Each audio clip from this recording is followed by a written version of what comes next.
ዛሬ ግን እንዳለመታደል ሆኖ ከኛ የሚወለዱት እመቤታችን የሚሳደቡ አያሳዝናችሁ? በእኛ ዘመን ትዳሩ እሾህ በመሆኑ ምክንያት የሚገኘውም ፍሬ እሾህ ስለሆነ ይህን ትውልድ ሲጠጉት የሚያቆስልና የሚያደማ ነው። እንዳልኳችሁ ነው። ለጊዜው አንዳንዱ ሰው ውሸት የሚጠቅም ይመስለዋል። በውሸት ላይ የተገነባ ትዳር እና እጮኝነት ግን ውሸታም ትውልድ ያመጣል። ለሚመጣው ትውልድ የምታስቡ ከሆነ ታቦት የሚያከብር እመቤታችን የሚያከብር ቅዱሳን የሚያከብር ትውልድ እንዲመጣ ከፈለጋችሁ እባካችሁ ስለ እግዚአብሔር እጮኝነታችሁን ቅዱስ አድርጉት። ሜካፕ ታውቃላችሁ? ሜካፕ አሁን በዚህ በአስኮላው ትምህርት ትንሽ ክላስ ዘገየት ስንል መምሩ ምን ያዘጋጃል ነው? በቋንቋ ተለያየ እንዴ? ሜካፕ የሚባል የለም አለ አይደል? ማካካሻ ማለት ነው። እና ሴቷም ምንድነው ያደረገችው? አሁን ሜካፕ ተቀባብቼ ወጣው ስትል ምን እያለች ነው?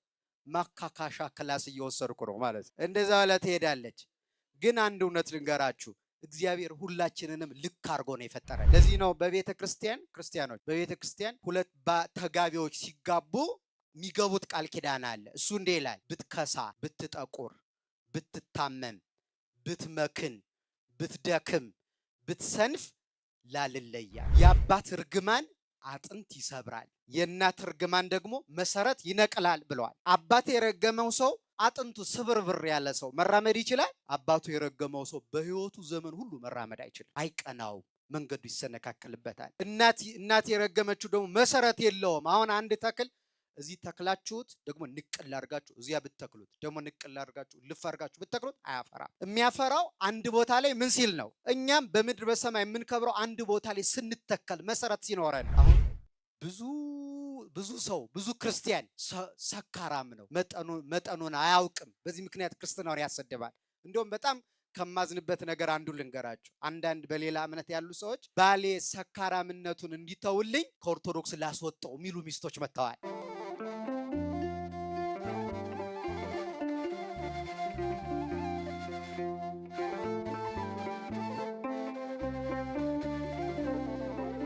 በስመ አብ ወወልድ ወመንፈስ ቅዱስ አሃዱ አምላክ አሜን።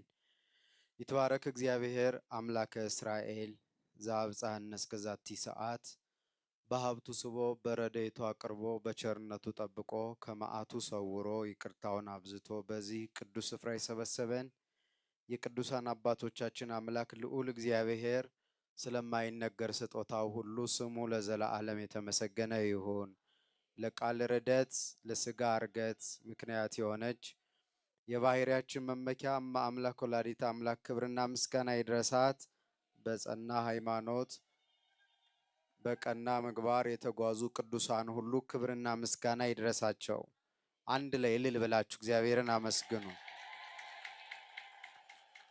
ለእናንተም እንዲገባችሁ በቅድሚያ ክቡር አባታችን መላከ ሰላም ቀሲስ ዘማሪ እንግዳ ወርቅ የሁላችንም አባትና መምህር፣ ክቡር ወንድማችን ዘማሪ እንዳለ፣ ክብርት እህታችን ዘማሪ አዜብ ከበደ፣ የደብሩ ሰንበት ትምህርት ቤት መዘምራን፣ አበው ሊቃውንተ ቤተ ክርስቲያን፣ ካህናት፣ መምህራነ ወንጌል፣ ዲያቆናት ወንድሞቻችን፣ አባቶቻችን፣ እናቶቻችን፣ ወንድሞቻችን፣ እህቶቻችን፣ ሁላችሁም ክርስቶሳውያን ኦርቶዶክሳውያን በአምላካችን ፍጹም ሰላም እንደምን ዋላችሁ?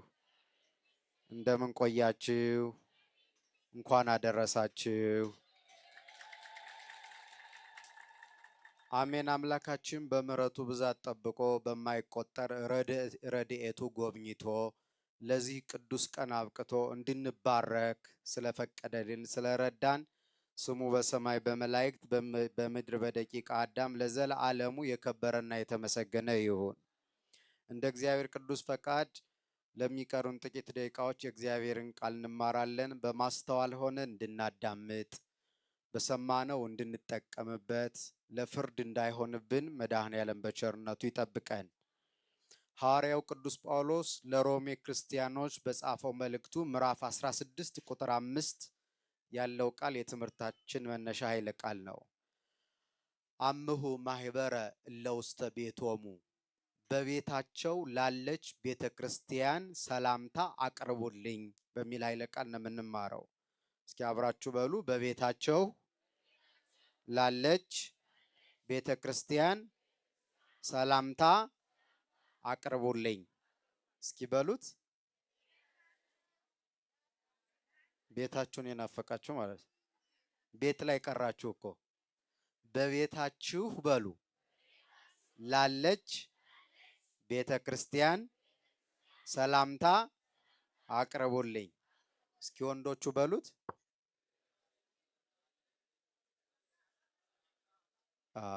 እስኪ ሴቶቹ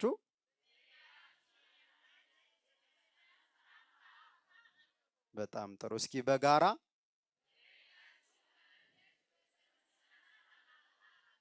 በጣም ግሩም።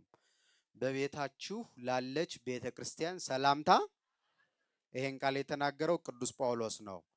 የሮሜ መልእክቱ ከእስራኤል ከአይሁድና ከአህዛብ በክርስቶስ አምነው የመጡ ምዕመናን ትናንት በነበረ ታሪካቸው፣ ባህላቸው፣ ቋንቋቸው ይጣሉ ነበረ እና መጣላታቸውን ደግሞ አንዲት ፌቬን የምትባል ደግ ሴት ሮማዊት ናት።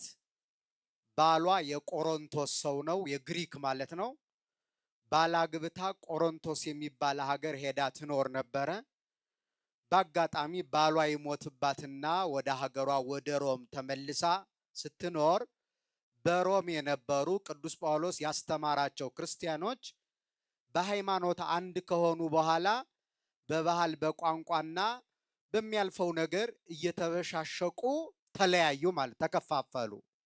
ይህኔ የባሏ እናት በቆሮንቶስ ማለትም በግሪክ የምትኖር እናቱ የባሏ ቀድሞ የሞተው እንደ ሞተች ትሰማለች።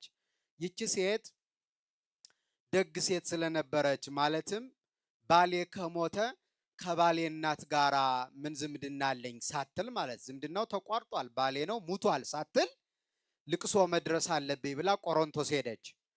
በዚያም ልቅሶ ደርሳ በቆሮንቶስ ጳውሎስ የሚባል ሐዋርያ አለ ብለው ነገሯት።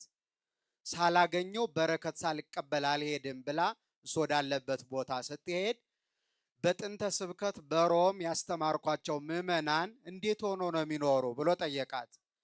አንተ አስተምራቸው ከሄድክ በኋላ በባህላቸው፣ በቋንቋቸው፣ በአስተሳሰባቸው፣ በኑሯቸው፣ በማንኛውም ነገር ከሃይማኖታቸው ውጭ ባለው ነገር እየተጣሉ ነው፣ አልተስማሙም፣ ፍቅር አጥተዋል አለችው። ይሄኔ ይችን የሮሜን መልእክት 16 ምዕራፍ ያላትን እነርሱ እንዲታረቁባት ብሎ ጻፈላቸው ማለት ነው። ይሄንንም ፌቬን ወስዳ አነበበችላቸው። በጳውሎስ ቃል ታርቀው አንድ ሆኑ። ከዚህ በኋላ በመልእክቱ መጨረሻ በሮም ክንክራኦስ በምትባል በቤተ ክርስቲያን ታገለግል የነበረች ፌቬንን ቅዱሳንን እንደምትቀበሉ በጌታ ተቀበሏት አለ ቅዱስ ጳውሎስ። በጉዞዬና በአገልግሎቴ ሁሉ ረዳቴ ነበረችና ምን የነበረች ረዳቴ ነበረችና ተቀበሏት። ከዚያም ደግሞ አምሁ ጵርስቅላሃ ዋቂላሃ እለሃብሩ ምስሌ በግብረ ኢየሱስ ክርስቶስ ክርስቶስ በሚወደው በጎ ስራ ከኔ ጋራ የተባበሩ ባልና ሚስቱን አቂላና ጵርስቅላ ይባላሉ፣ በሮም ያሉ፣ ለነሱም ሰላምታ አቅርቡልኝ ካለ በኋላ የትምህርታችን ርዕስ የሆነውን ይናገራል። አምሁ ማህበረ እለ ውስተ ቤቶሙ በቤታቸው ላለች ቤተ ክርስቲያንም ሰላምታ አቅርቡልኝ አለ። አሁን ጥያቄ ልጠይቃችሁ ክርስቲያኖች፣ ምንድነው ያላቸው? እነዚያን አቂላና ጵርስቅላን በቤታችሁ ላለች ቤተ ክርስቲያን ነው የሚለው። ቤተ ክርስቲያን ያለችው ከቤት ውጭ ነው አይደለም?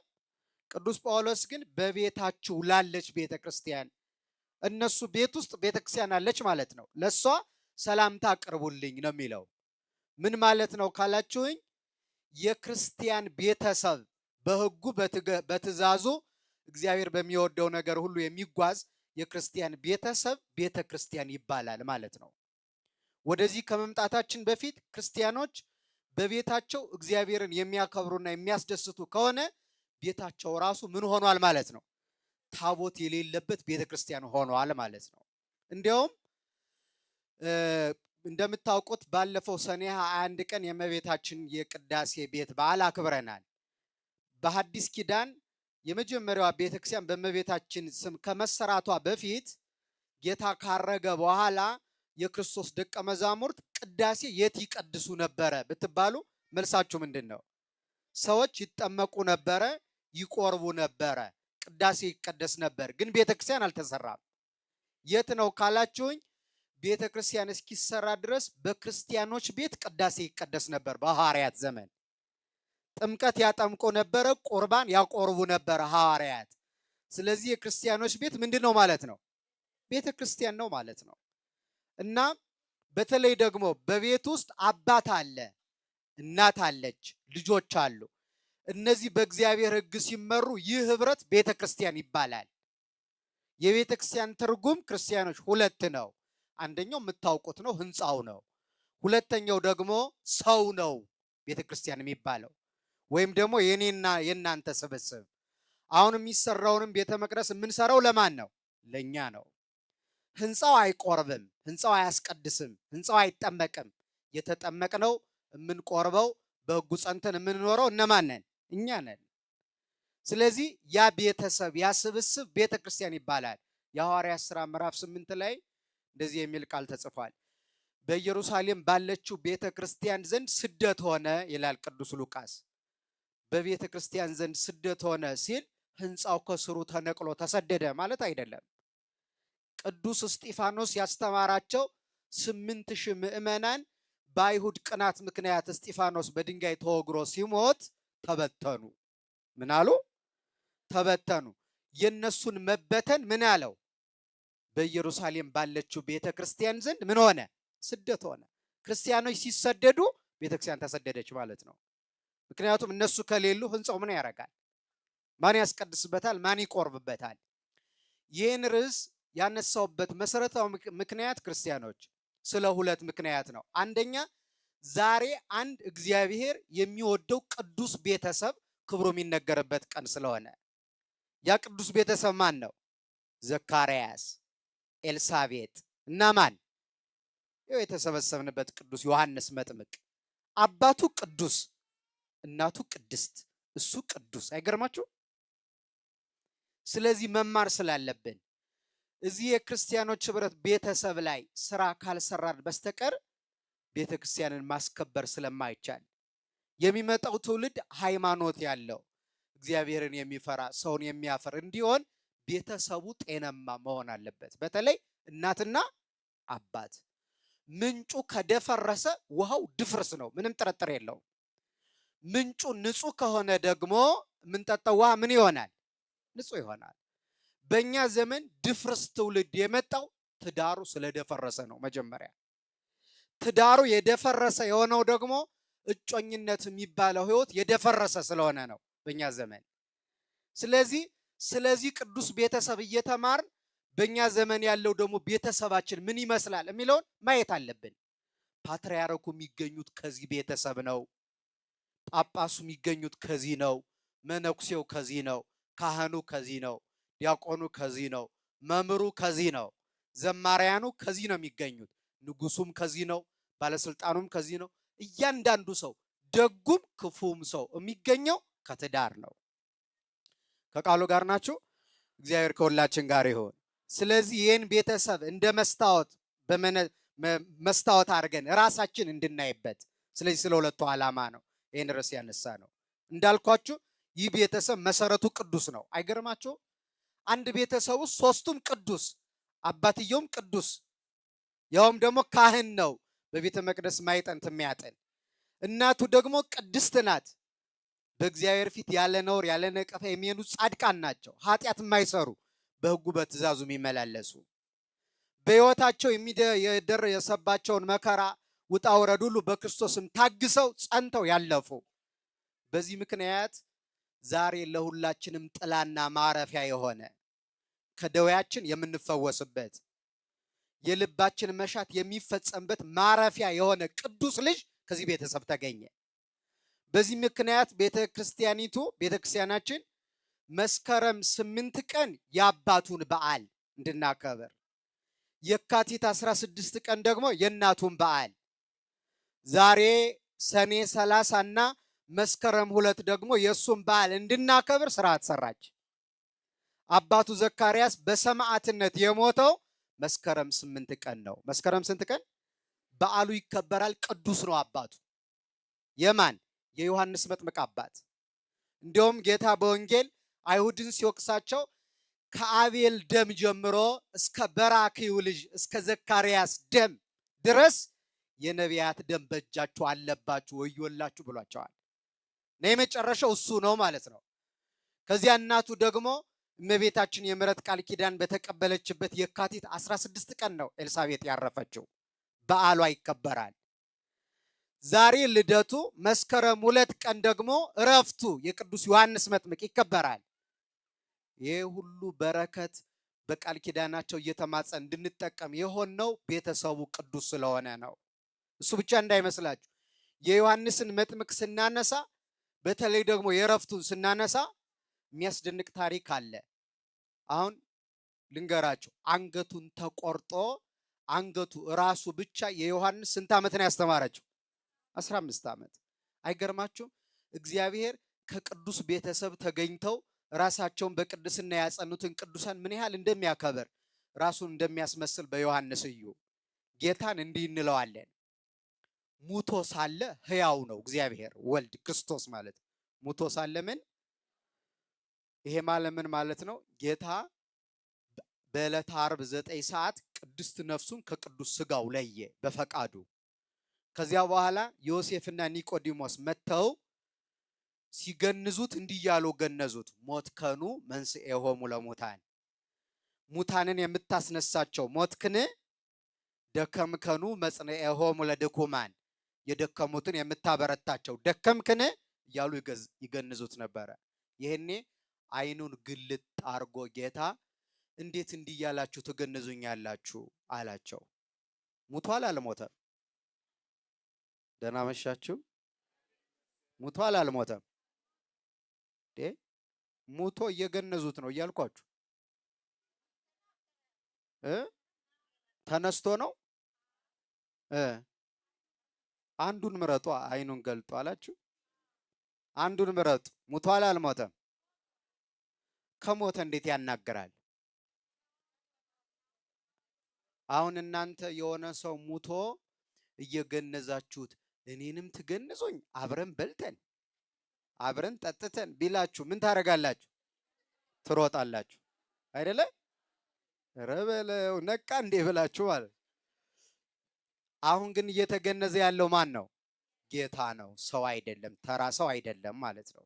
ስለዚህ የሞተው በምኑ ነው? በስጋው ነው። በመለኮቱ ግን ምንድን ነው? ሕያው ነው፣ ሞት የለበትም።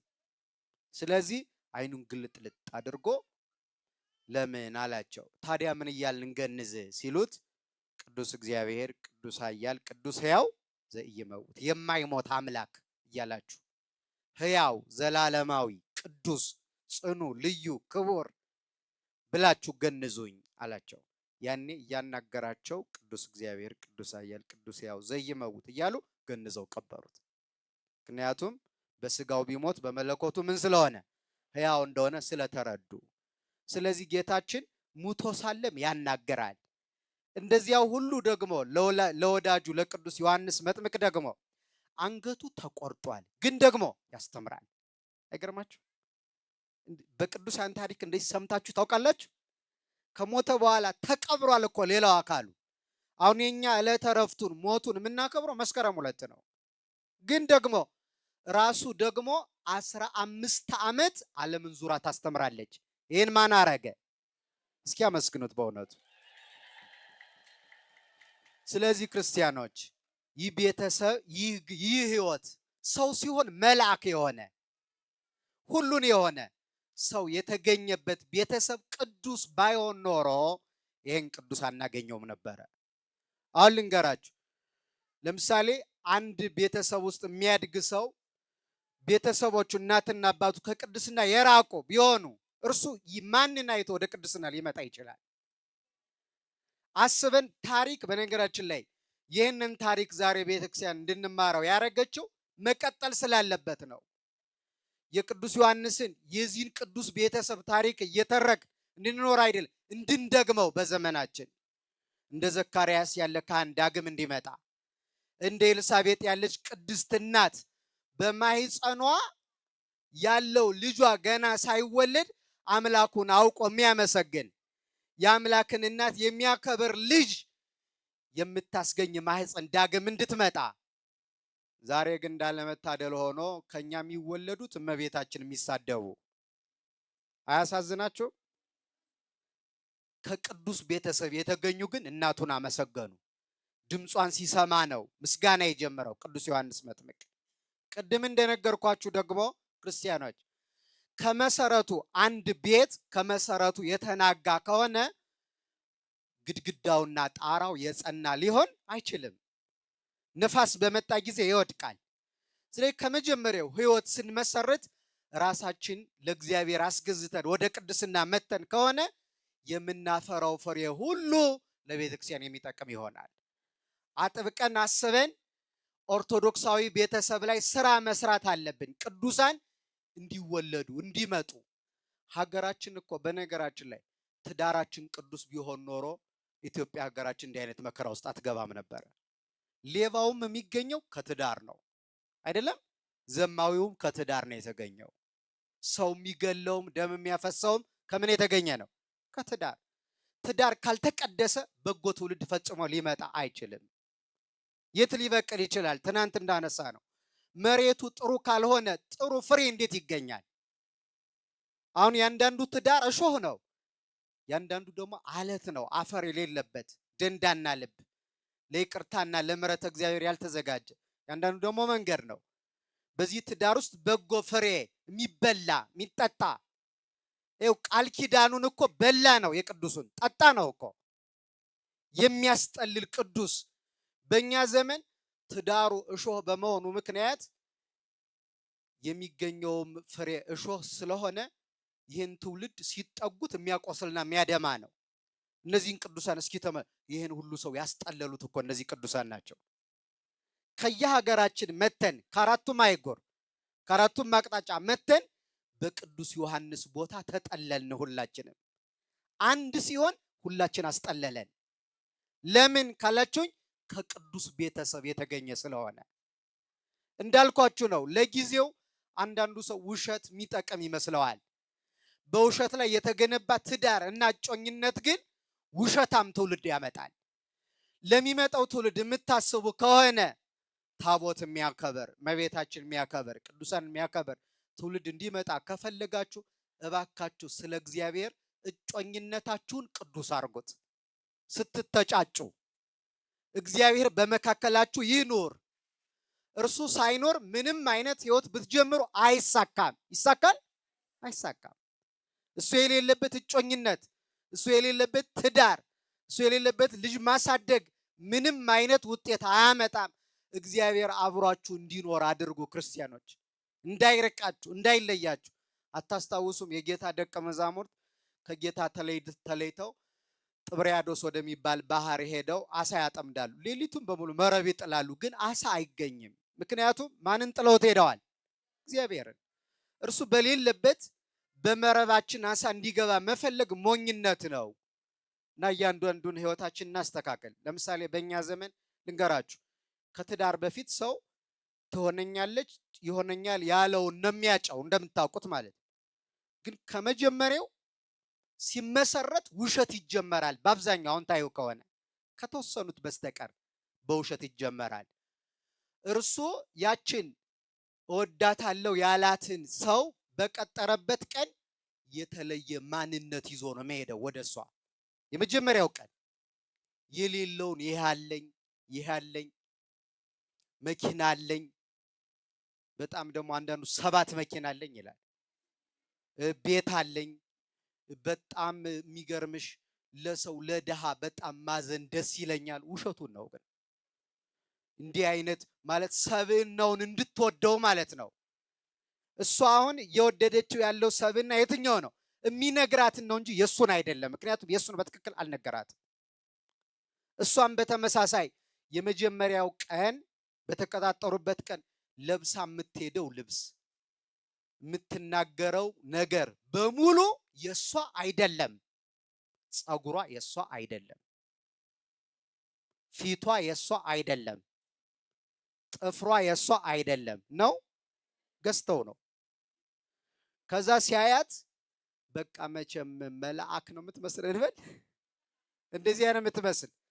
ከዚያ ይሄን ነው የሚያውቀው እሱ። በሱ ሕሊና ውስጥ የተሳለችው ሴት ያን ቀን የመጣችው ናት። ያቺ ግን ያቺ ሴት አይደለችም። ሜካፕ ታውቃላችሁ? ሜካፕ አሁን በዚህ በአስኮላው ትምህርት ትንሽ ክላስ ዘገየት ስንል መምህሩ ምን ያዘጋጃል ነው? በቋንቋ ተለያየ እንዴ? ሜካፕ የሚባል የለም አለ አይደል? ማካካሻ ማለት ነው። እና ሴቷም ምንድነው ያደረገችው? አሁን ሜካፕ ተቀባብቼ ወጣው ስትል ምን እያለች ነው? ማካካሻ ክላስ እየወሰድኩ ነው ማለት ነው። እንደዛ ብላ ትሄዳለች። ግን አንድ እውነት ልንገራችሁ፣ እግዚአብሔር ሁላችንንም ልክ አድርጎ ነው የፈጠረን። ጉድለት አለበት? ታዲያ ለምን ትደክማላችሁ? ያላችሁን ጠብቃችሁ በንጽህና መያዝ ትችላላችሁ። የሌላችሁን መጨመር ግን እግዚአብሔር ሲፈጠር ከሰው አሳንሶኛልና እኔ ልሙላው ማለት ነው። እና ተጠንቀቁ። እግዚአብሔር በስራው ጉድለት የለበትም። ደግሞ አንድ እውነት ልንገራችሁ፣ በምድር ላይ ቆንጆ የሚባል ሰው ምን አይነት ሰው ነው? ወንድ ለምሳሌ ረጅም ነው፣ እንደኔ አጭር ያልሆነ አይደል? አፍንጫው ምናምን ቁመት ያለው ነው የምትሉ እናንተ። ሴትስ ቆንጆ የምትባለው ፀጉሯ ረጅም ምናምን ትላላችሁ። ዓለም ነው ይሄን የሚለው። ዮሐንስ አፈወርቅ የሚባል አባት ግን ምን እንደሚል ታውቃላችሁ? በዓለም አንደኛዋ ቆንጆ ሴት ፍቅር ያላት ናት ይላል። ፍቅር ካላት በዓለም አንደኛዋ ቆንጆ እሷ ናት። ወንድም እንደዚያው። በውስጣቸው ፍቅር የሚባል የሌላቸው ሰዎች ግን በዓለም የመጨረሻዎቹ መልከ ጥፉ ሰዎች እነሱ ናቸው። ለዚህ እኮ ነው ደግ ሰው ሲመጣ መልኩን አይደለም የምናየው። ደግ ሰው ሲመጣ ምንም አይነት ሰው ቢሆን ሲመጣ ደስ አይላችሁም? ይላችኋል። ለምን? የሰው መልኩ ፍቅሩ ነው። ክርስቲያኖች፣ ፍቅር ከሌለው ሰው አያምርበትም። በጣም ደግሞ የሚያምር ሆኖ ወይም የምታምር ሆና ነገረኛ፣ ሰው ከሰው የምታጣላ፣ ሰላም የሌላት፣ ምቀኛ፣ ተንኮለኛ ከሆነች አይ መጣች እንግዲህ ነው የሚባለው። ለምን? ሰው መልኩ ፍቅሩ ነው። እሱን ሲያጣ መወደድ ያጣል። ከዚያ ሰው ይርቀዋል። ከእርሱ ጋር መኖር አይፈልግም። መድኃኔዓለም በቸርነቱ ለሁላችንም ፍቅር ያድለን። ዓለም አሁን መልከ ጥፉ ሆኗል። ፍቅር አጥቶ ማለት ነው የለውም። ፍቅር ደግሞ ማን ነው? እግዚአብሔር ነው። እስኪ እግዚአብሔር በሉ። እግዚአብሔር ነው። ስለዚህ ከመጀመሪያው እንደዚህ አይነት ሁኔታ ይጀመራል።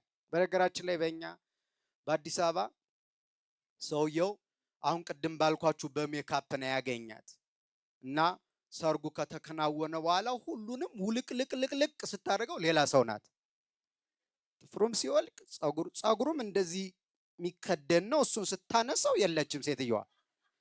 አሁን ተመልከቱ። እኔ ያገባው ያችኛዋ መስለሽኝ ነው አለ ባሏ። መጀመሪያ ሳገኝሽ የነበረው መስለሽኝ ነው፣ ይችን እኔ አላውቃትም፣ ስለዚህ አብረን አንቀጥልም ብሎ የሰርጋቸው ቀን ተለያዩ። አያሳዝናችሁ? እንዲህ ብለው ቢቀጥሉ ራሱ ከነዚህ የሚገኘው ዘር እንዴት ይሆን?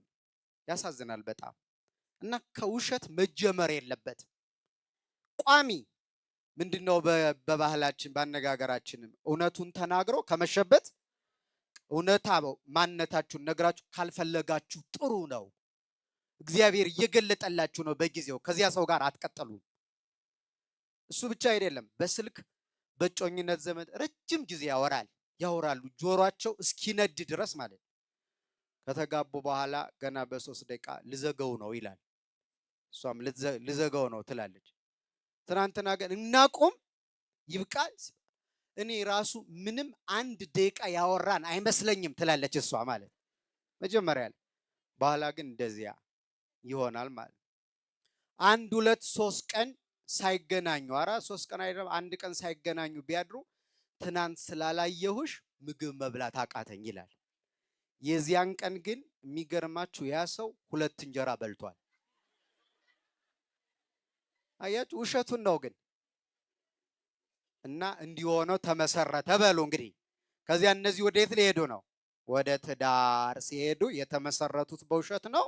ከዚያ የውሸት ነገር ደግሞ አይቀጥልም፣ መናጋት ይጀምራል። ልጅም ቢወለድ ፍቅር፣ ሰላም፣ በረከት፣ ጸጋ፣ ረድኤት፣ ይቅርታ በሌለበት ቤት ይወለዳል። ያ ቤተሰብ ምን ይሆናል መሰላችሁ? ተሰብስቦ ቤተ ክርስቲያን ይሆናል። ያ ቤተሰብ ተሰብስቦ ሀገር ይሆናል። ስለዚህ በውሸት ላይ የተመሰረተ ቤተሰብ ሲመሰረት ሀገርም በውሸት መጓዝ ትጀምራለች። ቤተ ክርስቲያንም ቅዱሳንን ማግኘት ያቀታታል። ክርስቲያኖች እንደዚህ ሆኖ ከመኖር መድኃኔዓለም በቸርነቱ ይጠብቀን። ለምን መሰላችሁ? እንዳንታገስ ያደርገናል። በኋላ መሰረቱ ችግር ሲኖርበት፣ ፈተና ሲኖርብን፣ ግልጹ ልንገራችሁ። አሁን በቤተ ክርስቲያናችን ትምህርት እንደዚህ የሚል ሰምታችኋል አይደል? የትዳር ዓላማዎች 3 ናቸው ሲባል ምን ምን ናቸው? አልሰማችሁም? ዘር ለመተካት አይደል? ለመረዳዳት፣ ከዝሙት ለመራቅ ነው አይደለም? ግን ይኸውላችሁ በጣም መጠንቀቅ አለብን። እነዚህ ዋና ዓላማዎች አይደሉም። የትዳር ዋና ዓላማ ለቅድስና በቅቶ ለእግዚአብሔር መንግስት መድረስ ነው። ሌላ ዓላማ የለውም። አሁን የዛሬዎቹ ባለትዳሮች ዮሐንስን ያስገኙልን ዓላማቸው ከእግዚአብሔር ጋር መኖር ነው። በደንብ አስተውላችሁ ስሙኝ። ለምሳሌ ዘር መተካት የመጨረሻው የትዳር ግብና ዓላማ ቢሆን ኖሮ ቅዱሳኑ ልጅ ሲያጡ አይለያዩም ነበር። ይለያዩ ነበረ። ልጅ ሲያጡ ልጅ አላ ዘር ለመተካት ነው ተብሏል። ስለዚህ ዘር አልሰጠንም፣ ስለዚህ እንለያይ ይሉ ነበረ። ግን ዋና ግብ አይደለም። ልጅ ባይሰጥም ይኖራሉ። ምክንያቱም ዓላማቸው ምንድን ነው? ከእግዚአብሔር ጋር መኖር መጽደቅ ነው የትዳር ዓላማ። መረዳዳት፣ ሁለተኛው መረዳዳት። ሊረዳዱ ይችላሉ፣ ግን መረዳዳት የማይችሉበት ጊዜ ሊመጣ ይችላል በህይወታቸው ውስጥ። ለምሳሌ እርሷ ልትታመም ትችላለች። ትችላለች? አትችልም? ሊደክማት ይችላል። ልትጨነቅ ትችላል። ብዙ የህይወት ውጣ ውረዶች ሊገጥሙ ይችላሉ። ስለዚህ መረዳዳት ስላልቻል እንለያይ አይባልም። ስትታመም ጥያት ልሄድ አልችልም። ሲደክማት ጥያት ልሄድ አልችልም። ለምን? ዓላማው መጽደቅ ስለሆነ። እሱም ቢሆን ሊደክመው፣ ሊያመው፣ ሊያጣ፣ ሊነጣ ይችላል። ስለዚህ አልተውም። እንደዚያ ከሆንማ ራሱ ወዳዶች እንጂ ክርስቲያኖች አይደለንም። ያን ተሸክሜ ጉርለቱን ተሸክሜ ለመንግስቱ አበቃዋለሁ እንጂ እንዲሆነ ብዬ አልተውም፣ እንዲሆነች ብዬ አልተዋትም ማለት ነው። ለዚህ ነው በቤተ ክርስቲያን ክርስቲያኖች በቤተ ክርስቲያን ሁለት ተጋቢዎች ሲጋቡ የሚገቡት ቃል ኪዳን አለ። እሱ እንዲህ ይላል፣ ብትከሳ፣ ብትጠቁር፣ ብትታመም፣ ብትመክን፣ ብትደክም፣ ብትሰንፍ ላልለያት። እስኪ ላልለያት በሉ። በኦርቶዶክሳዊት ጉባኤ ቤተክርስቲያን ፊት ቃል እገባለሁ ይላል እርሱ። ኦርቶዶክሳዊት ቤተክርስቲያን ጉባኤ ማለት ማን እንደሆነች ታውቃላችሁ? ራሷ ክርስቶስ የሆነላት፣ ከእርሱ ቀጥሎ እመቤታችን ያለችበት፣ ከዚያ ደግሞ ነቢያት፣ ሐዋርያት፣ ጻድቃን፣ ሰማዕታት፣ ደናግል፣ መነኮሳት፣ ቅዱሳን እነ ዮሐንስ መጥምቅ፣ እነ ጊዮርጊስ፣ እነ መርቆሬዎስ፣ እነ አባ ተክለ ሃይማኖት ያሉበት የቅዱሳን ህብረት ነው። በእነሱ ፊት ቃል ገብቻለሁ ማለት ነው። አይገርምም? ቃል ኪዳኑ እሷ ደግሞ ቢከሳ፣ ቢጠቁር፣ ቢመክን፣ መውለድ ቢያቅተው እና ቢታመም፣ ቢደክም ላልለየው በኦርቶዶክሳዊት ጉባኤ ቤተክርስቲያን ፊት ቃል እገባለሁ ብለው ነው መጽሐፍ ቅዱስ የሚመጡት። ስለዚህ ልጅ ባይወልዱ አይለያዩም። መረዳዳት ባይችሉ አይለያዩም። በህይወታቸው ድካም ቢገጥም ፈቃዳቸውን እንኳን መፈጸም የሚችሉበት ሁኔታ ቢታጣ ጤና በማጣት ምክንያት አይለያዩም። ለምን ካላችሁኝ ታግሰው መጽደቅ ስለሆነ ዓላማቸው ማለት ነው። ከኔ ጋር ናችሁ? እንዲህ አይነት አኗኗር እንድንኖር ማን ይርዳል? እግዚአብሔር ይርዳል። ግሪክ በምትባል ሀገር አንዲት ሴት ነበረች ይባላል። በጣም ደግ ሴት። ልብ ብላችሁ ስሙኝ። አንዳንዴ በህይወታችን ውስጥ ጸጋ እግዚአብሔር ሊሰጠን ሲፈልግ፣ ሊያከብረን ሲፈልግ ፈተና ያመጣብናል። ያ ፈተና ግን ወርቅ እሳት ውስጥ ሲገባ እንደሚነጥረው ሁሉ ህይወታችን የሚያጠራ፣ ኃጢአታችን የሚያጠራ፣ ርኩሰታችን አጥርቶ ለቅድስና የሚያበቃ ነው እና እግዚአብሔር በከንቱ አይፈትንም። ይቺ ሴት ደግ ናት፣ ግን በአጋጣሚ ጥሩ ባል አልገጠማትም። በሰውኛው ይሰክራል። ምን ይላል? ይሰክራል። ቤተሰቡን በስርዓት አይመራም። እየሰከረ መጥቶ ይደበድባታል። አንዳንዴ ደግሞ ወደ ሌላ ሰው ይሄዳል ይሆናል እና እሱ እየሰከረ እየመጣ ብዙ ከመደብደቡ የተነሳ ሰውነቷ ቆስሏል። ግን ምን እንደምታረግ ታውቃላችሁ? እውነተኛ ታሪክ ነው የምነግራችሁ። ረጅም ቀሚስ ነበር የምትለብሰው፣ ረጅም ቀሚስ። ምክንያቱ ልጆቿ እማዬ ምን ሆኖ ነው ሰውነትሽ የቆሰለ እንዳይሏት። ከዚያ ደግሞ አባታችሁ ነው ማለት አልፈለገችም። የሰማችሁ ነው? ለምን? ልጆቹ አባታቸውን እንዳይጠሉ። አያችሁ ኃላፊነቷ። በእኛ ዘመን ግን እንደዚህ ነው የሚኖረው። ቤተሰብ ውስጥ እኮ አሁን ምን ሆኗል መሰላችሁ? ቤተሰቡ ከሁለት ይከፈላል፣ እንደ ማንቸስተር እና እንደ አርሰናል ማለት። ልጆቹ ከሁለት ይከፈሉና የተወሰነው የአባቱ ደጋፊ ይሆናል፣ ከዛ የተወሰነው የእናቱ ደጋፊ ይሆናል። ደርቢ ጨዋታ ነው ሁሌ ቤተሰብ ውስጥ ኳስ ነው። ስለዚህ ያሸነፈው ያን እንደ ድል ቆጥሮ ይስቃል፣ ያኛው ያለቅሳል። ይሄ ነው በዚህ ትዳር ውስጥ ነው እግዚአብሔር የሚገኘው። ኳስ አድርገውታል፣ አንዳንዶቹ ቡድን አድርገውታል፣ ተከፋፍለው ጦርነት ገጥመዋል ቤት ውስጥ እና እንደዚህ የሚያደርጉ አሉ። ስሬ ብለው ባለማስተዋል እኮ ነው፣ ባለማወቅ። በነገራችን ላይ ትውልድ እየገደሉ መሆኑን ስለማያውቁ። ምንም ቢሆን አንድ ልጅ አባቱን በመጠላት የሚያገኘው ትርፍ አለ? የለም። ምንም ቢሆን አባት ነው፣ እናት ደግሞ እናት ናት። ከነ ድካማቸው ነው ደግሞ የሚገርማቸው። አባት ደግም ቢሆን ክፉም ቢሆን መርገሙ ይጎዳል፣ በረከቱ ይጠቅማል። ምርቃኑ። እናት ክፉም ትሁን ደግም ትሁን ብትረግም ታደርሳለች፣ ብትመርቅም ታደርሳለች። ለዚህ እኮ ነው አታስታውሱትም? የሶስቱ አባት የሴም የያፌትና የካም አባት ታላቁ ኖህ የወይን ጠጅ ጠጥቶ ሰክሮ ከልብሱ ተራቆተ። ሁለቱ ልጆቹ የአባታችንን አካል አናይም ብለው ልብስ እንዲያርገው ይዘው ሄደው አለበሱት። አንዱ ግን በአባቱ እርቃን ሳቀ። ግን እኮ ሰክሯል፣ ግን እኮ ተራቁቷል። ከስካሩ ሲነቃ አስታውሶ ሁለቱን መረቃቸው። ሶስተኛውን ግን ለወንድሞች ባሪያ ሁን ብሎ ረገመው ይላል። የሁሉም የምርቃቱም የርግማኑም ግን ደረሰ። የሚገርማችሁ ደግ እየሰራ እኮ አይደለም የረገማቸው፣ ጠጥቶ ሰክሮ ተራቁቶ ነው። ግን ምንም ቢሆን አባት መከበር አለበት፣ እናት መከበር አለባት። እየሰማችሁ ነው? ጠቢቡ ሰሎሞንም በመጽሐፉ እንዲህ ብሎ ገልጧል።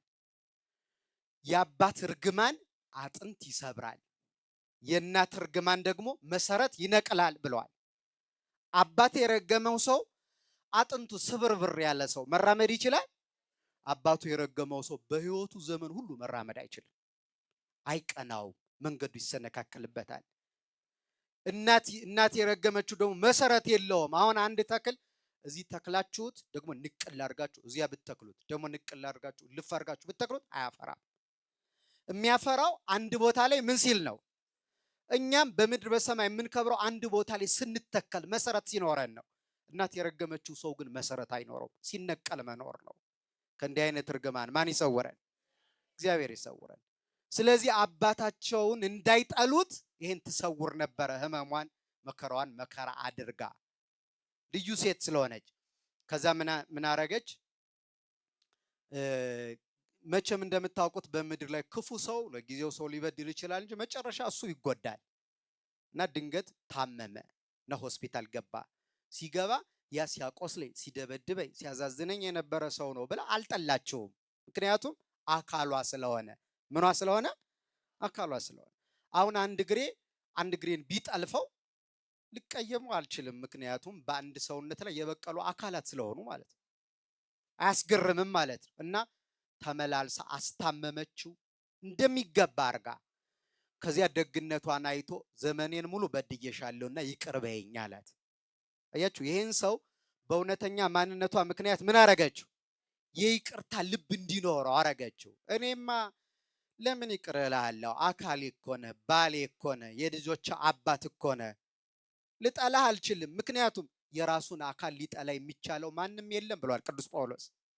ስለዚህ አልጠላህም፣ ግን በሰራው በደል እግዚአብሔር ሳያዝንብህ አይቀርምና እግዚአብሔር ይቅር እንዲልህ ንስሐ ግባ አለችው።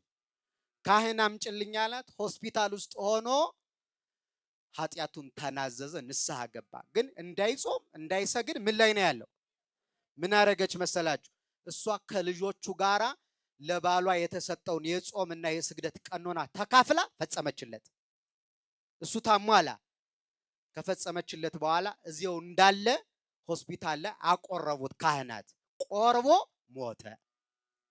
አያችሁ፣ ያን አውሬ የነበረ ባሏን ለወጠችው አልለወጠችው? ከዚያ ምንም ደግ ቢሆኑ ደግሞ መሞት አይቀርምና እሷም ሞተች። ከ100 ዓመት በኋላ እርሷ በተቀበረችበት ባሏን በተቀበረበት ቤተክርስቲያን ያለውን የመቃብር ቦታ ቤተክርስቲያኒቱ ለልማት ስራ ፈለገችውና አጽም አፍልሱ ተባለ። በቅርብ ዘመድ የሞተባቸው አፈለሱ። 100 ዓመት ያለፋቸው ግን ዘመዶቻቸውም ስላለቁ የደብሩ አስተዳደር ካህናቱ እየሄዱ አጽም መሰብሰብ ሲጀምሩ አንድ የተለየ ክስተት ገጠማቸው። አንዱን መቃብር ድንጋዩን ብድግ ሲያደርጉት ከመቃብሩ የሚገርም በጎ መዓዛ፣ ለአፍንጫ ደስ የሚል ነፍስን የሚመስጥ ሽቱ የሆነ ከመቃብሩ መውጣት ጀመረ። ድሮ የምናውቀው ከመቃብር ምንድነው የሚገኘው? አው ሬሳ ነው። ስጋው የተቆራረጠ፣ አጥንቱ የተከሰከሰ፣ እጁ የፈሰሰ ነው። ለአፍንጫ የሚከረፋ፣ ለፊት ላይን የሚያስከፋ፣ ለመቅረብ የሚከብድ ነገር ነው። እንደምታውቁት ከጥቂት ቀን በኋላ ሰው ሲሞት አስከሬኑ ይለውጣል፣ ሽታ ያመጣል እና እንደዚያ ነው የሚታወቅ። አሁን ግን በጎ መዓዛ ይወጣል። ምንድነው ብለው ቀረብ ሲሉ አንዲት ሴት ከነሙሉ አካሏ ጸጉሯ እንዳለ፣ አይኗ ሳይፈስ፣ ጥርሷ እንዳለ፣ ጥፍሯ የእግሯም የእጇም ሳይወላልቅ ብቻ ነፍሷ ስለሌለች ነው እንጂ በህይወት ያለች ነው የምትመስለው። እና ይሄ በጎ ሽቱ የሚወጣው ከዚች ሴት ሰውነት ነው። እና ማናት ይቺ ሴት ግን ብለው ታሪኳን ሲያጠኑ ማን ብትሆን ጥሩ ነው? ባሏን እንዲህ አርጋ በክብር የሸኘችው ያቺ ደግ ሴት ናት። ይቺ ሴት አይገርማችሁ? ከሰውነቷ ከሞተች ከ100 ዓመት በኋላ በጎ መዓዛ ይወጣል። አካሏ አልፈረሰም። ይህን ማን አረገ? እስኪ አመስግኑት በእውነቱ። ይህን ማነሳላችሁ ለምንድን ነው? ክርስቲያኖች ቤተሰባችን፣ ባል፣ ሚስት፣ ህይወታችንን ፈትሸን ለልጆቻችን አርአያ ሆነን መቀደስ ስላለብን ነው። መቀደስ፣ ማክበር። ይህን ህይወት ስናከብረው ቤተክርስቲያን ብዙ በጎ ልጆችን ስለምታገኝ፣ ያለዚያ ግን ቤተሰብ ውስጥ ሰላም የለም፣ ፍቅር የለም። ለምሳሌ ባል ሚስቱን አይወዳትም፣ ሚስት ደግሞ ባሏን አታከብረውም። በዚህ ሁኔታ ውስጥ ያለ ቤተሰብ ለሀገር ለቤተክርስቲያን የሚጠቅም ትውልድ ማምጣት አይችልም። መጽሐፍ ደግሞ የሚለው ባል ሚስቱን ምን ይበል? ይውደዳት። ሚስት ደግሞ ባሏን ታክብረው ነው የሚለው። እንዲህ ሲሆን ባል ሚስቱን የሚወድበት፣ ሚስት ባሏን የምታከብርበት ቤተሰብ ቤተክርስቲያን ይባላል። ያ ቤተሰብ በእኛ አሁን ልጠይቃችሁ፣ ከማክበርና ከመውደድ የትኛው ይበልጣል? ደህና ናችሁ እንዴ? ደህና ናችሁ? ማን ይበልጣል? ሁሉም ነው። አንዱን ምረጡ እንጂ። መጽሐፍ ግን የሚለው እምነት፣ ተስፋ፣ ፍቅር እነዚህ ሶስቱ ጸንተው ይኖራሉ። ከሁሉ ግን ማን ይበልጣል? ፍቅር ይበልጣል። ማፍቀር በጣም ከባድ ነው ክርስቲያኖች። ማፍቀር እስከምን እንደሚያደርስ ታውቃላችሁ? ለምትወዱት ሰው ትሞቱለታላችሁ። የመጨረሻው ሞት ነው መቼም። አሁን ጌታ ስለወደደን አይደል የሞተልን? እንደዚያ ነው የሚሆነው። ስለዚህ የባል ኃላፊነት በጣም ከባድ ነው። ደግሞ በጣም ለወንዶች ከባዱ ነገር ማፍቀር ነው። በተለይ ደግሞ የወዳት የነበራትን ሴት ከለመዳት በኋላ ደግሞ አይኑ ወደ ሌላ ዘወር ይላል ያንዳንዱ። ስለዚህ በጣም ወንዶች የሚቸገሩት በዚህ ነው። ሴቶች ደግሞ ትናንት ይናፍቁት የነበረውን ሰው አብሯቸው መኖር ሲጀምር መናቅ ይጀምራሉ። የነሱ ፈተና ማክበር ይከብዳቸዋል አብሯቸው የሚኖርን ሰው። ወንድ ደግሞ ማፍቀር። ሁለቱን ያጸኑ አካላት ግን ለክብር ይበቃሉ። እግዚአብሔር ሕይወታቸውን ይጎበኛል። ይሄ ማለት ግን በሕይወታችን ውስጥ ስንኖር ፈተና የለብንም ማለት ግን አይደለም። ፈተናውን ስንቋቋም ግን እግዚአብሔር በስጋ በነፍስ ጸጋ ያመጣል። ለምሳሌ ዮሐንስ አፈወርቅ የተባለ የቤተ ክርስቲያን አባት እንደዚህ ይላል። ሚስት ይላል ንብ ናት ይላል። እስኪ ንብ በሉ። ታውቋታላችሁ? ምን ስታረግ? ማር ስትሰራ። እሱ ብቻ ነው? አንዱ ዋናውን ተዋችሁት። ምን ስትል? ስትናደፍ።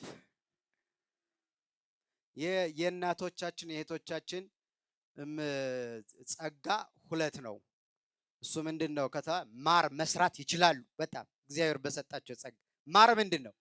ልጆች ጸንሰው ወልደው አጥብተው አዝለው አጥበው አቅፈው ማሳደግ ይሄ ማር ነው አይደለም? ማር ነው። ይሄ እግዚአብሔር የሰጣችሁ ጸጋ ነው። እንኳን ደስ ያላችሁ። ሁለተኛው ደግሞ አንድ የምትታወቁበት ነገር አለ። መናደፍ። ትቆጣላችሁ ይባላል፣ ታኮርፋላችሁ ይባላል፣ ምናምን ትላላችሁ። እውነት ነው ሐሰት ነው? ኧረ ተው። እኔ በመጽሐፍ ነበረ በቃ አረጋገጥኩ ማለት ነው አሁን። ስለዚህ ይሄ ማር የሚቆርጠው ደግሞ ገበሬ የተባለው ደግሞ ባል ነው ይላል ዮሐንስ አፈወርቅ። ማር የሚቆርጠው ስለዚህ ገበሬው ማር ለመቁረጥ የንቧን ምን ይታገሳል? ንድፊዋን ካልታገሰ ማር አያገኝም። ስለዚህ ወንዶቹ ባሎች ወደፊትም የምታገቡ ከሚስቶቻችሁ ማር ብቻ ሳይሆን ምንም መጠበቅ አለባችሁ። አንዳንድ ቀን ትነደፋላችሁ። አምናችሁ መግባት ግን ያን ንድፊያችሁ መነደፋችሁ ዝም ብሎ አይቀርም። ምን ያመጣል? ማር ያስገኛል። እንኳንም ተነደፋችሁ። እናቶች እህቶች ደግሞ ማር ትሰራላችሁ፣ ደግሞ ትቆጣላችሁ፣ ታኮርፋላችሁ። ግን አንድ ነገር ደግሞ ባሎቻችሁ ሊታገሷችሁ የተገባ ነው። መታገስ አለባቸው። አኩርፋለች፣ ትቆጣለች ብለው ሊፋቱ አይችሉም። ግን ዮሐንስ አፈወርቅ ምን አለ? ንብ የምትሞተው ስትናደፍ ነው አለ። ሰማችሁ? አሁን ንብ አይታችኋት ከሆነ አንድ ሰው መታ ንድፍ ስታረግ ሙሉ ይሄ እሾሆቿ በሙሉ የወልቁና ሰውየው ላይ ይሰካሉ። ሙሉ ኃይሏ ይሟጠጣል፣ ይደክማል፣ ከዚያ ትሞታለች። ስለዚህ እንዳትሞት ንብ ምንድነው ማድረግ ያለባት? አለመናደፍ፣ በህይወት ልኖር ካለች። ስለዚህ ሰዎችን ቂም፣ በቀል፣ ቁጣ፣ ኩርፊያ የሚባሉት ነገሮች በጣም ይጎዳሉ። እንዲሁም አሁን እየወጡ ባሉ ጥናቶች ፈረንጆቹ በሚያወጡት ካንሰር የሚባል ህመም ታውቃላችሁ? ሰዎችን ለካንሰር ህመም ከሚያጋልጡ ምክንያቶች አንዱ ቁጣ ነው የሚል ጥናት እየወጣ ነው። በዚህ ከሆነ አብዛኛው የኢትዮጵያ ህዝብ እኮ በሙሉ በካንሰር ተጠቅቷል ማለት እኮ ነው። እንደዚህ ጥናት ከሆነ ቁጡ ነው አብዛኛው ሰው፣ የሚያኮርፍ ነው፣ በሆነው ባልሆነው እንደዚያ የሚያደርግ ነው። ይሄ ደግሞ ለሞት ያበቃል። ስለዚህ ወንዶቹ ለማሩ ስትሉ ንድፊያውን ታገሱ። ሚስቶች ደግሞ እንዳትሞቱ አትናደፉ።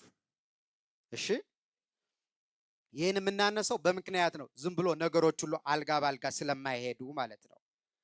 ከዚያ ቀጥሎ ግን ሐሳቤን እየጠቀለልኩ ስመጣ ይሄን እንዲህ አይነት ህይወት አሁን እንደምነግራቸው አይነት ህይወት እንዲኖረን የሚፈለገው ግን በጎ ልጆች እንዲመጡ ነው። እንደ ዮሐንስ ያሉ። እንደማን ያሉ? ከዮሐንስ አንወጣም ዛሬ። እንዲህ ብሎ ነው የተነገረለት ስለ ዮሐንስ። አባቱን መልአኩ እንደዚህ ነበር ያለው፣ እሱ ሲወለድ በዘመኑ ሁሉ ደስ ይልሃል ነው ያለው። አሁን በእኛ ዘመን በልጆቻቸው ምክንያት የሚያለቅሱ ወላጆች ብዙ ናቸው። ግን ጥናቱን እናጥና ካል ለዚያ ልቅሶ ያበቃቸው የልጆቹ ህይወት ሳይሆን መጀመሪያ እነሱ የገነቡት ህይወት ነው። የሚያስለቅስ ልጅ አለመውለድ ይችሉ ነበር። እነሱ ጋር በተፈጠረው ክፍተት ምክንያት ግን እንደዚህ አይነት የልቅሶ ህይወት ገጠማቸው። የሚያዝኑ ልባቸው የተሰበረ ልጆቻቸው በሱስ፣ በምንፍቅና፣ በዓለማዊነት፣ በብዙ ጎጅ ነገር ተጠልፎባቸው ሲያለቅሱ የሚኖሩ ክርስቲያኖች ብዙ ናቸው። እንዲህ ከመሆን ማን ይሰውረን? ዮሐንስን ግን ምን አለው? ለአንተ አይደለም ደስታው ለዓለም ይተርፋል። በሱ መወለድ አንተ ብቻ አይደለም ሰው ሁሉ ደስ ይለዋል።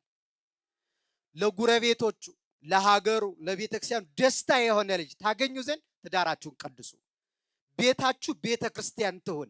የሚበላባት፣ የሚጠጣባት፣ የሚጨፈርባት፣ የሚደነስባት ብቻ አይደለም። በዋናነት ቤታችሁ የእግዚአብሔር ስም የሚጠራበት አድርጉት። መጽሐፍ ቅዱስ የሚነበብበት፣ ስም እግዚአብሔር የሚጠራበት፣ እንግዳ የሚስተናገድበት፣ ዝክር የሚዘከርበት፣ መዝሙር የሚሰማበት አድርጉት ቤታችሁ። ያኔ ልጆቻችሁ ቅዱሳን ይሆናሉ። የሚያዩትን ስለሆነ የሚሉት ማለት። በአንድ ወቅት የነበሩ የዚህ ወደ ምዕራብ ሸዋ ሀገረ ስብከት ሊቀ ጳጳስ የነበሩ አቡነ ጎርጎርዮስ የሚባሉ አባት አሉ እና ምን ይሉ ነበረ?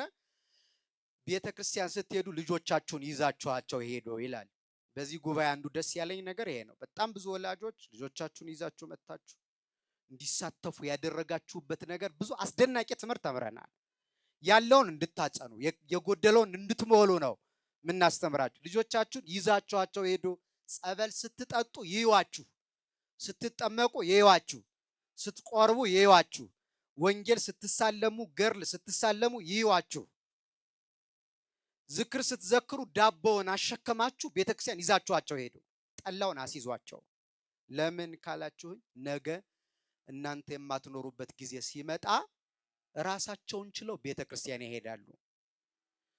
ካለዛ ግን ይህን ሁሉ ሳታሳዩአቸው ቀድማችሁ ብትሞቱ ጸበል ጠጡ ብንላቸው ጸበል ምን ያረጋል ይላሉ። እምነት ምን ያረጋል? ቅዳሴ ምን ያረጋል? ዮሐንስ ምን ያረጋል? እመቤታችን ምን ታረጋለች ይላሉ። አላዩማ ከናንተ ይላል። ስለዚህ ያንን ደስ ያሰኛል። በመወለዱም ብዙዎች ደስ ይላቸዋል አለና በእግዚአብሔር ዘንድ ደግ ይባላል አለው ዮሐንስ። በእግዚአብሔር ዘንድ ምን ይባላል? ደግ ይባላል። በሰው ዘንድ እኮ በእግዚአብሔር የተወደደ ይሆናል። እሱ ብቻ እንዳይመስላችሁ ኢይሰቲ ወይነ ወሜሰ፣ የወይን ጠጅ የማር ጠጅ አይጠጣም ብትወልደው ልጅ። አይገርማችሁ? አሁን ብዙ ሰው ብዙ ክርስቲያን ሰካራም ነው፣ መጠኑን አያውቅም። በዚህ ምክንያት ክርስትናውን ያሰደባል። እንዲሁም በጣም ከማዝንበት ነገር አንዱ ልንገራችሁ። አንዳንድ በሌላ እምነት ያሉ ሰዎች ባሌ ሰካራምነቱን እንዲተውልኝ ከኦርቶዶክስ ላስወጣው የሚሉ ሚስቶች መጥተዋል። በጣም አዝናለሁ። ኦርቶዶክስ ቤተክርስቲያን የሰካራሞች ናት አይደለች? የዮሐንስ መጥምቅ ቤት ነበረች። ግን ሌሎቹ እንደማይጠጡ ሆኖ ተሰብኮ ኦርቶዶክስ ውስጥ ከኖረ ሰካራም ይሆናል፣ እዚያ ከሄደ ግን ስካሩን ያቆማል ተብሎ ፖለቲካ ተሰርቶብን በጣም ተዋርደናል በዘመናችን። በእኛ ቤተክርስቲያን ግን የወይን ጠጅ መስከር አይደለም የማይጠጡ ቅዱሳን ነበሩ። ለምሳሌ ዮሐንስ መጥምቅ በአፉ የወይን ጠጅ የማር ጠጅ ገብቶ አያውቅም። ለምን? ባሕታዊ ስለሆነ፣ መናኝ ስለሆነ፣ በበረሃ የኖረ ስለሆነ። እሱ ብቻ ነው መስሏችሁ ነው? ኢዘ ያሰክር ወኢዘ እያሰክር፣ የሚያሰክር መጠጥ ብቻ ሳይሆን የማያሰክረውንም አይጠጣም። ለምሳሌ የሚያሰክረው አረቂ ነው፣ አረቂ አይጠጣም። ማን?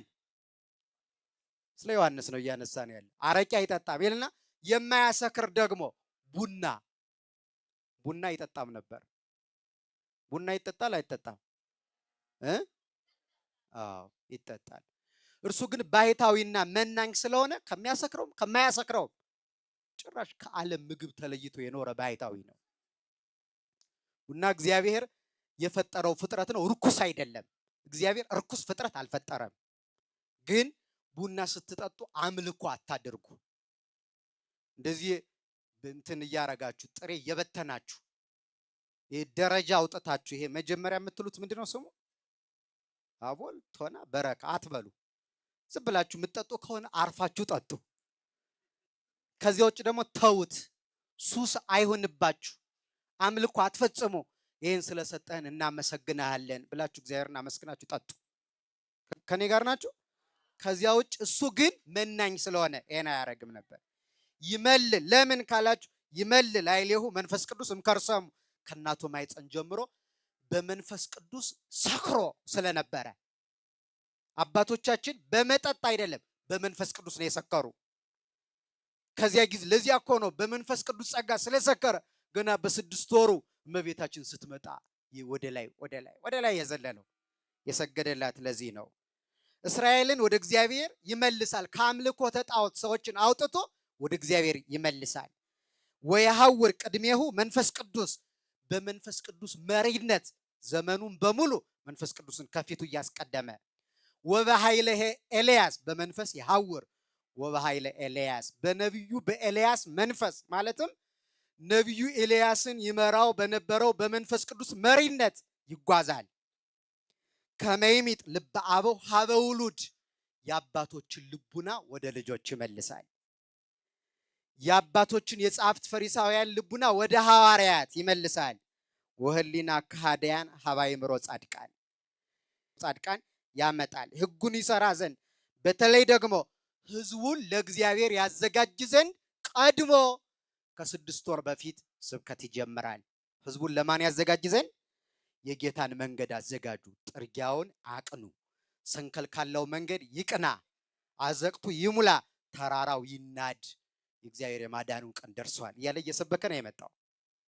አያችሁ፣ እንዲህ ያለ ልጅ የተገኘው በምንድን ነው ካላችሁኝ፣ በቅዱስ ትዳር ምክንያት ነው። ጥቂት ማሳያዎች ላንሳላችሁና ሐሳቤን ልጠቅልል። ዮሐንስ አፈወርቅ ምን እንደሚል ታውቃላችሁ?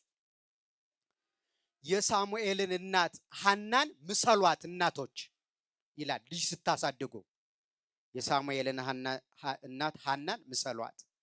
ልጅ ብታጣ ማንን ጠየቀችው? እግዚአብሔርን። እግዚአብሔር ሲሰጣት ደግሞ በስርዓት አሳደገችው። በዚህ ምክንያት አንድ ልጅ ሳይሆን 2 ልጅ ወለደች። ማለት አንድ ነው ግን 2 ነው። ስትጸልይም እንዲህ አለች፣ ልቤ በእግዚአብሔር ጸና፣ ቀንዴም በአምላኬና በመድኃኒቴ፣ ቀንዴ ማለት ክብሬ ማለት ከፍ ከፍ አለ አለችና መካኒቱ 7 ወለደች፣ ወላዲቱ መውለድ ተሳናት አለች ሐና። ሳሙኤልን ከወለደች በኋላ ሐና 5 ልጆችን ወለደች። በቅደም ተከተል 5 ሲደመር ሳሙኤል ስንት ሆነ? 6። ግን ምን አለች? መካኒቱ 7 ወለደች አለች። አንዱ ከየት መጣ ከተባለ ሳሙኤል እንደ 2 ሰው ነው የሚቆጠረው። ካህንም ነው መስፍንም ነው።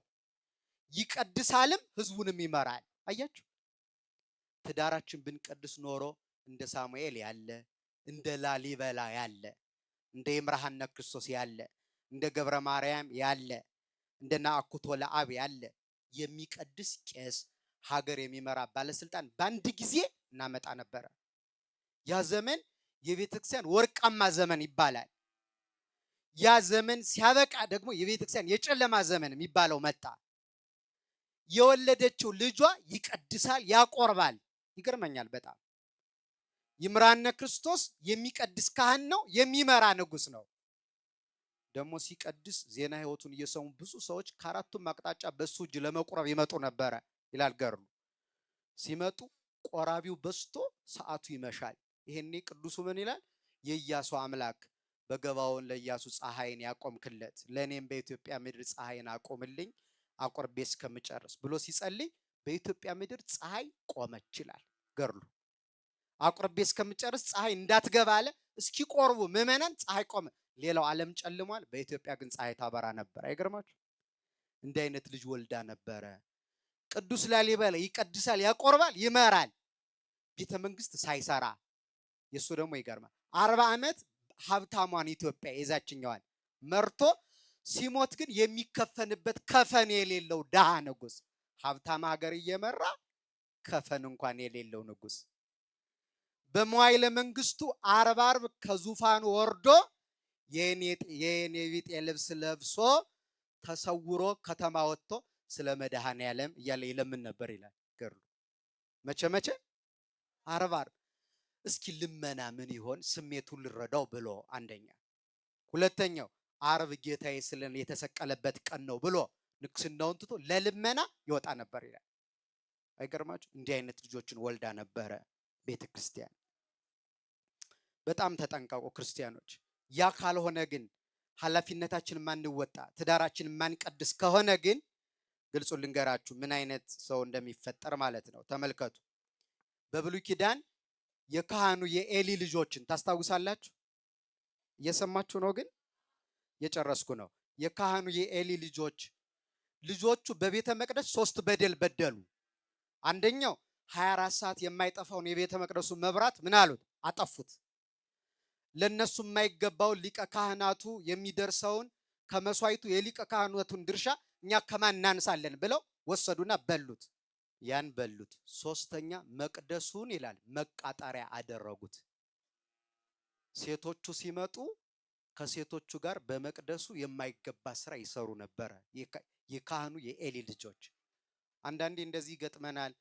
ጉዞ ሲዘጋጅ አንዳንድ ወጣቶች ባለማወቅ ነው፣ ግን ምን ያህል ጉዳት እንደሚያመጣ ተመልከቱ። ወንድና ሴት ሆነው አብረው ይተኛሉ። የመጡበትን ዓላማ ይረሳሉ። መቅደሱ የቅድስና ቦታ ከእግዚአብሔር ጋር መገናኛ ነው እንጂ መዳሪያ ቦታ ግን አይደለም። ብዙ ቦታ በጣም ቅዱሳት መካናት፣ እንዲሁም አንዳንዶቹ ቅዱሳት መካናት ቦታው ራሱ ጸጋውን ያጣል። በዚህ ምክንያት ሰዎች መጥተው የማይገባ ነገር ሲያደርጉት ይፈውስ ያድን የነበረው ጸበል ማዳን ያቆማል፣ መርዳት ያቆማል። እና መጠንቀቅ አለብን። ሶስቱን አደረጉ።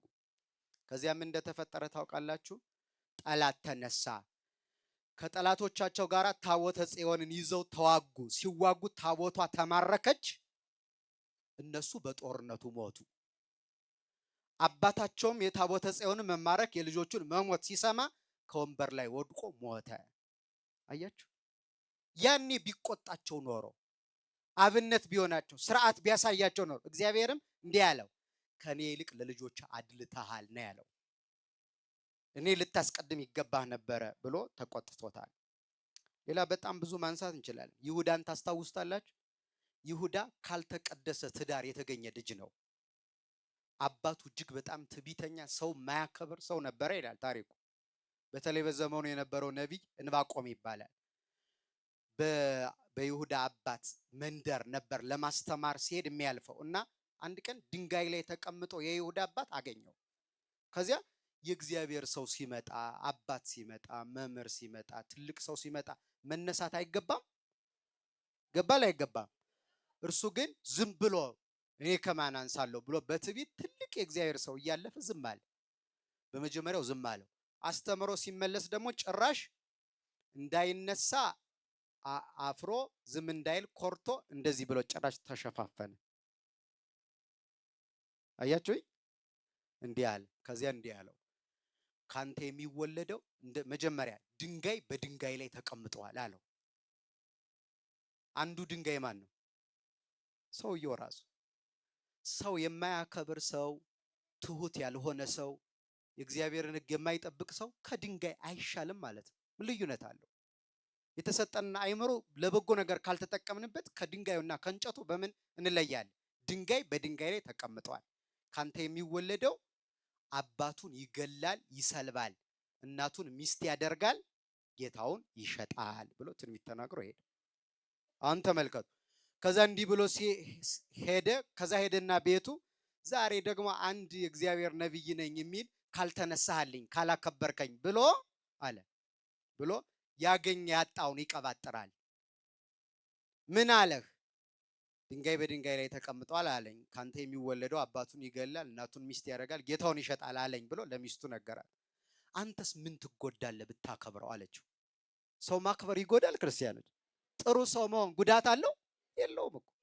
እና ጉዳት ከሌለው ለምን እንሸሸዋለን? የሚጎዳን እኮ ክፉ መሆን ነው እንጂ ደግ መሆን ይጠቅማል እንጂ አይጎዳም። እዛ ምን ብትነሳለት ይሄን እርግማን ከመቀበል አለችው ሚስቱ። አይ ግድ የለም የዚያ ነቢይ ሐሰተኛ ነቢይ ትንቢቱ እንዳይፈጸም እናደርጋለን አለ።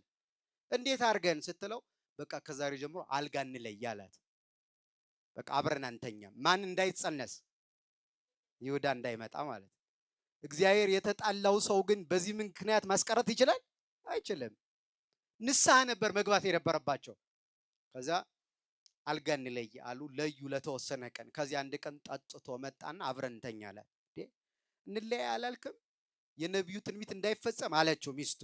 አይ ግድ የለም ቢጸነስም ሴት ከሆነች እናሸንፋታለን፣ ወንድ ከሆነ ደግሞ ቀድመን እንገለዋለን አለ። ተመልከቱ፣ ደግሞ በሌላ በደል መጣ። ባጭሩ ከኔ ጋር ናችሁ? አዎ፣ ትምህርቴን እያጠቃለልኩ ነው። ከዚያ እንዲህ እናደርጋለን አላት። ከዚያ አብረው ተኙ። ይሁዳ ተጸነሰ። በዚያ ሌሊት ይሁዳ ተጸነሰ። ሲወለድ ወንድ ነው። እንቀድመዋለን ወንድ ከሆነ ብሎ ስለነበረ በሳጥን አድርጎ ልጁን ባህር ላይ ጣለው። ይሁዳ በሳጥን ሲሄድ በባህር ላይ የሆነ አሳ የሚያጠምድ ሰው ያን ሳጥን አገኘው። ሲከፍተው ልጅ ነው። ወስዶ አሳደገው። ከ20 ዓመት በኋላ ይሁዳ ባደገበትና በአባቱ ሀገር መካከል ጦርነት ተነሳ። በዚህ አባቱ በዚያ ደግሞ ይሁዳ ለጦርነት ተሰለፉ። አይተዋወቁም። ከዛ ሳያውቅ በጦርነት መሃል አባቱን ገደለው። አንዱ ተፈጸመ አልተፈጸመም? ከዛ ሰለበው።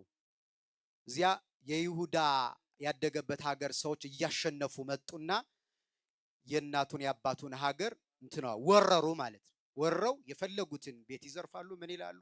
እዚያ ገብተው ከፈለጉት ጋር የፈለጉትን ስለሚያደርጉ ይሁዳ አንዲት ሴት ቤት ገባ እና ከእርሷ ጋር አብረን እንተኛለን አላት። አብረው ተኙ። አላወቅም። አሁንም የዚህ ሀገር ሰዎች ዘመድ አይሉህም። ምሳ ምንድነው ምክንያቱ? የት ነው የተወለድከው? የት ነው ያደግከው? የማን ሰው ነህ ስትለው አይ ከውሃ ነው የተገኘህ ነው የሚሉኝ። እናትና አባቴ ከባህር ጥለውኝ ነው ያደግኩት፣ ሌላ ሀገር ነው እንደዚህ ነው የሚሉኝ። እናትና አባቴን አላውቃቸው ሲላት የኔው ጉር ነህ አለችው። አብሯት የተኛት ማናት? እናቱ ናት። በል ዓለምን ይቅር የሚል ጌታ ወደዚህ ዓለም መጥቷል፣ ኃጢአታችን ይቅር ይለናል፣ እንሄድ አለችው። ጌታ ቸር አምላክ ስለሆነ እሷን ተቀብሎ ከ36ቱ ቅዱሳት አንስት እሱን ደግሞ ተቀብሎ ከ12ቱ ሐዋርያት ቆጠራቸው። ቀድሞ አትጠቀም ተብሏልና ያን እድል ቢሰጠውም ጌታ የሚስቱን ወንድም በርባን ይባላል፣ እሱን ለማስፈታት ፈጣሪውና መምህሩን ጌታውን በ30 ብር አሳልፎ ሸጠ። ሶስቱም ተፈጸመ። ይህ ሁሉ ጥፋት ግን የደረሰው በምንድን ነው ካላችሁኝ፣ ከኔ ጋር ናችሁ? ግን በምንድን ነው ካላችሁኝ፣ ሰው በማያከብሩ ትዕቢተኛ በሆኑ ሰዎች ትዳር ውስጥ የተገኘ ውጤት ነው። አባቱን ማንም ሰው ሊገል አይችልም። እና አያችሁ ወላጆቹ ጥሩ ሆኖ ቢሆን ኖሮ እንደ ይሁዳ አይነት ሰው አይፈጠርም ነበረ። ዘፍጥረቱ ክርዳድ ይለዋል። እንዲህ ክርዳድ የሆነ አባት የሚገል እናቱን ሚስት የሚያደርግ የማይሞከር ነገር በዓለም በደል መጨረሻ ደግሞ ጭራሽ አንዱን ጌታ በ30 ብር አሳልፎ ሸጠው። ግን ተመልከቱ፣ ትምህርቴን ስጠቀልላችሁ ደግሞ ብንሰራ፣ ልጆቻችን ላይ ብንሰራ፣ ትዳራችን ላይ ብንሰራ ግን ቅድም እንዳልኳችሁ እንደ ዮሐንስ አይነት ልጅ ይወለዳል። እንደ አግናጤዎስ ያለ ጌታ በስጋ ማርያም በተገለጠበት ወራት ወላጆች በሙሉ ልጆቻቸውን እየወሰዱ ጌታን ባርክልን ባርክልን ይሉት ነበር። ጌታም ሕፃናትን ወደ እኔ ይመጡ ዘንድ ምን አትበሏቸው፣ አትከልክሏቸው ብሏል። ብልሆች ነበሩ እነዚያ ወላጆች። ለምን ታውቃላችሁ? በብሉይ ኪዳን ልጆቻቸውን በስርዓት ያላሳደጉ እነሱም ስርዓት የሌላቸው ሰዎች ነበሩና ወደ 42 ሕፃናት ናቸው። የእግዚአብሔር ሰው ነቢዩ ኤልሳ በእነሱ መንደር ሲያልፍ ራሱ በረሃ ነው፣ ፀጉር የለውም። ስርዓት ስላላስተማሯቸው መላጣ መላጣ መላጣ አሉት። ማንን? ኤልሳን። በመጎናጸፊያው ባህር የሚከፍል እኮ ነው፣ ሙት የሚያስነሳ ቅዱስ፣ እርሱን መላጣ አሉ። ልጆቻቸውን ግን ትልቅ ሰው ስታገኙ ጉልበት ሳሙ ነበር የሚባለው አይደለም? አልነገሯቸውም። ስላልነገሯቸው ተሳደቡ። ከዱር ውስጥ 2 አውሬዎችን አውጥቶ ነብዩ 42 ሕፃናትን ቆራርጠው በሏቸው። ይህን ስለሚያውቁ የእግዚአብሔር ሰው መርገሙ ይህን ያህል ከጎዳ በረከቱ ምን ያህል ይጠቅም ይሆን ብለው በጌታ ዘመን ግን አምጥተው ባርክልን አሉት። ከነዚያ ከባረካቸው መካከል ለቅድስና ያለ ወደ 200 ሕፃናትን ነው ጌታ የባረከ። ሁሉም ለቅድስና በቅተዋል። ማን ስለባረካቸው?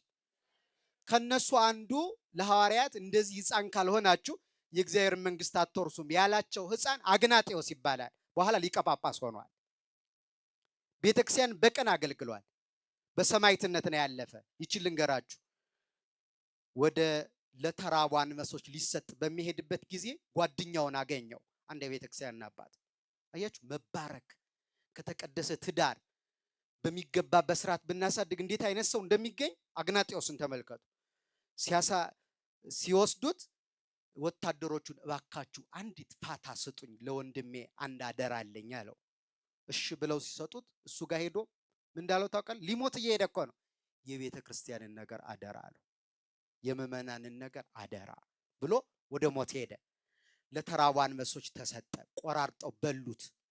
ከዚያ ክርስቲያኖች በሱ የደረሰብን ይድረስብን ብለው የተቆራረጠ አጥንቱን አጽሙን ሲሰበስቡ ይቺ ልብ ደም የምትረጨው ልቡን አገኟት ይላል። እርሷን ብድግ አድርገው ሲያዩት ክርስቶስ የሚል ቃል ተጽፎባታል ይላል በእውነቱ።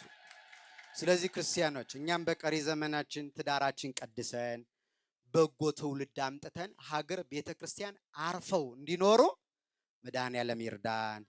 እግዚአብሔር ይስጥልን። ሰላም ሁኑ።